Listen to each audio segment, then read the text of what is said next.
Analysons ensemble les résultats d'une campagne emailing envoyée via Mailchimp. Donc c'est une vieille campagne envoyée en septembre 2016. C'était une newsletter pour le site Annuaire MOOC. C'est un site qui recensait toutes les formations gratuites en ligne. Donc c'était une newsletter informative et non pas commerciale. La newsletter a été envoyée à 4770 destinataires. Donc ce sont tous des destinataires en double opt-in actif, comme on l'a vu dans la formation. Donc, a priori, j'aurai des bons taux d'ouverture et de clics. Aucune commande, étant donné que ce n'est pas une newsletter commerciale. Et là, tout de suite, on voit les principaux KPI.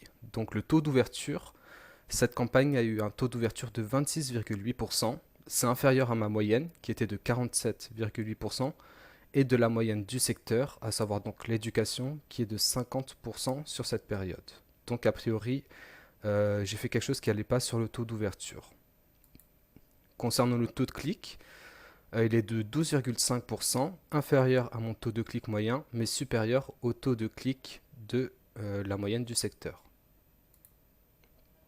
Et enfin, le taux de désinscription, il est de 1%, mais vous voyez que là, il est un petit peu supérieur à celui de d'habitude, donc c'est peut-être 1,11% et là 1,10%.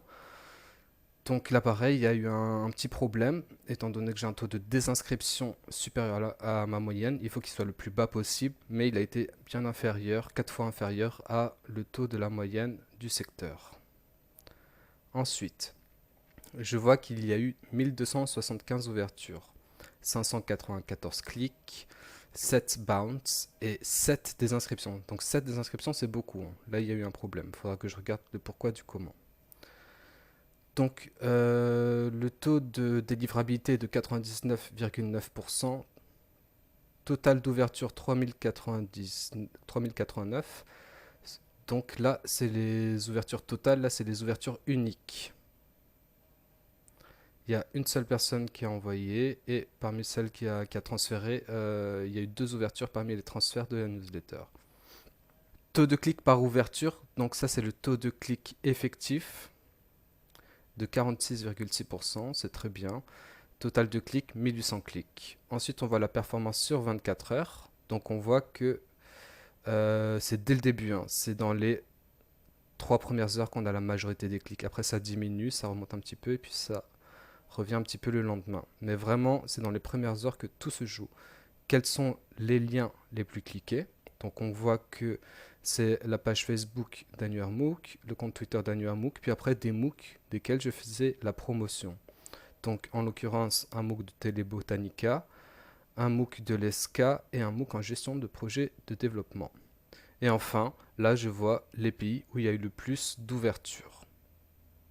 Donc on voit que c'est la France en premier, États-Unis en deuxième, ensuite Cameroun, Belgique, Suisse, etc. On peut regarder le détail en survolant chaque pays comme ça. Donc ce que je retiens, c'est que par rapport à ma moyenne, j'ai eu des performances inférieures, mais de manière globale, ça reste de bonnes performances. Là où il y a eu un problème, c'est sur le taux d'ouverture. J'aurais dû avoir un taux d'ouverture bien plus élevé, et dans ce cas-là, tout ce qui découlait derrière aurait été bien meilleur. Donc a priori, le taux d'ouverture, c'est soit que j'ai mal choisi le jour ou la date, ou alors c'était le sujet, l'objet de l'email qui n'était pas attractif. En l'occurrence, MOOC News, toutes les formations de début septembre. Mais pour le coup, c'est quelque chose de standard que j'utilisais régulièrement. Donc ça vient pas de là. Ça peut être donc du coup le preview texte ou alors la date heure où j'ai pas bien choisi. Voilà ce qu'on peut retenir de cette analyse.